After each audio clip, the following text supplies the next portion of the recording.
March 2021 nang mapatay si Julian Ellis Ebordi ng kapitbahay niyang si Elpidio Quidilla, 56 years old. Ang ugat ng kanilang sabong, pagkawala ng alagang manok ng suspect.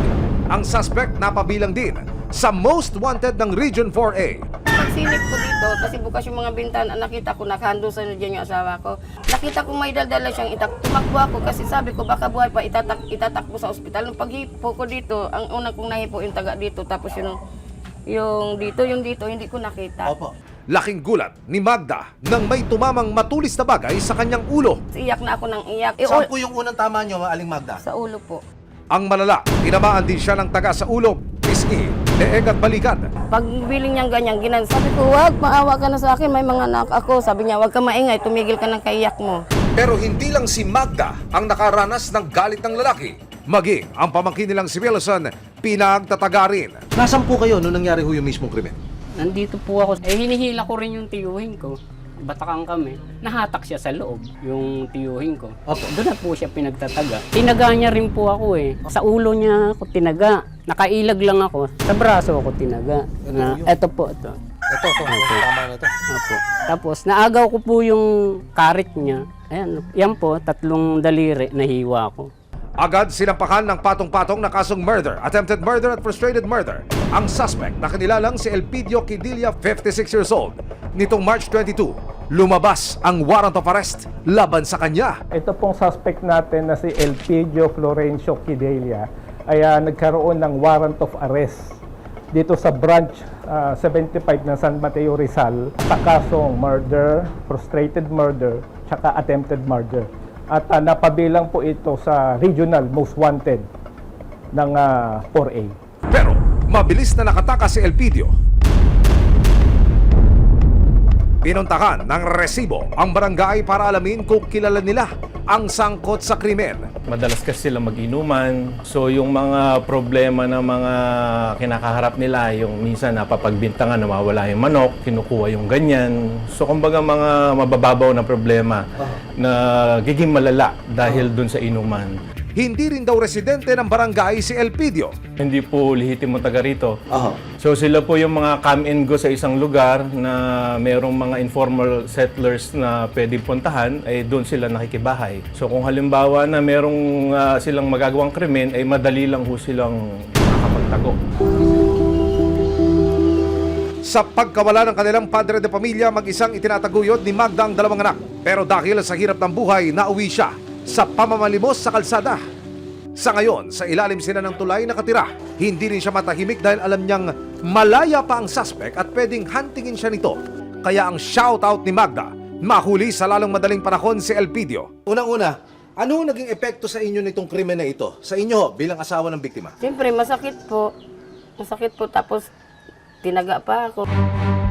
Pero malapit nang matapos sa kinatatakutan niya.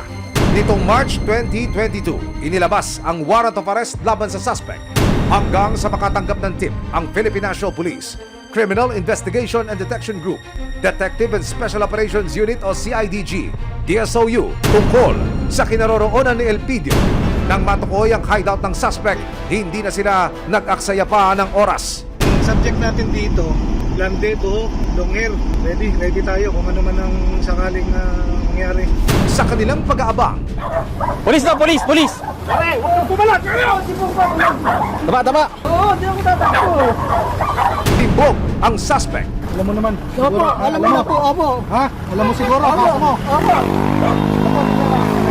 Na si Elpidio Florencio. Ikaw ay may kaso murder RPC Article 248. As ikaw rin ay may inoonting karapatang kumuha ng tagapagtanggol na iyong pinili.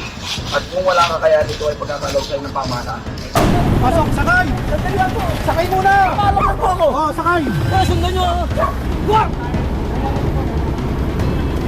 Ano po? Kawaran po to. Matapos ang 2 taong pagtatago, magbabayad na ngayon sa batas si Elpidio.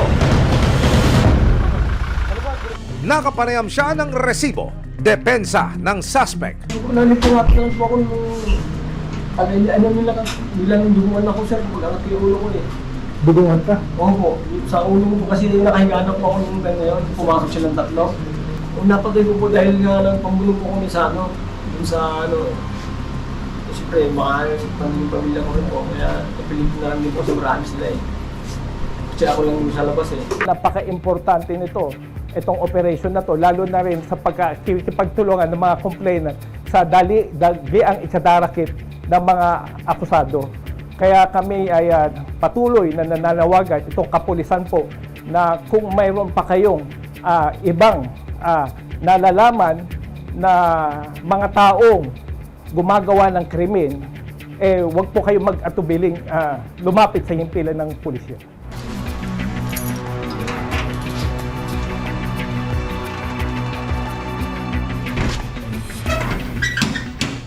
Kahit papano makahihinga na rin ng maluwag si Magda. Nagpapasalamat ako talagang kasi lagi pag lumalakad kami, lalo ginagabi ako sa pag may pinupuntang kami. Halimbawa, naglalakad kami galing Ampid, mabili ng ulam.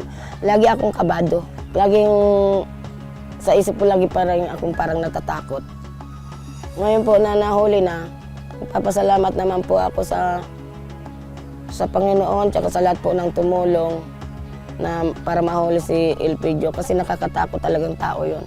Matinding trauma at paghihirap ang tiniis ni Magda nang mawala ang kanyang mister. Pero naibsan daw ito kahit papano matapos mahuli ang suspect.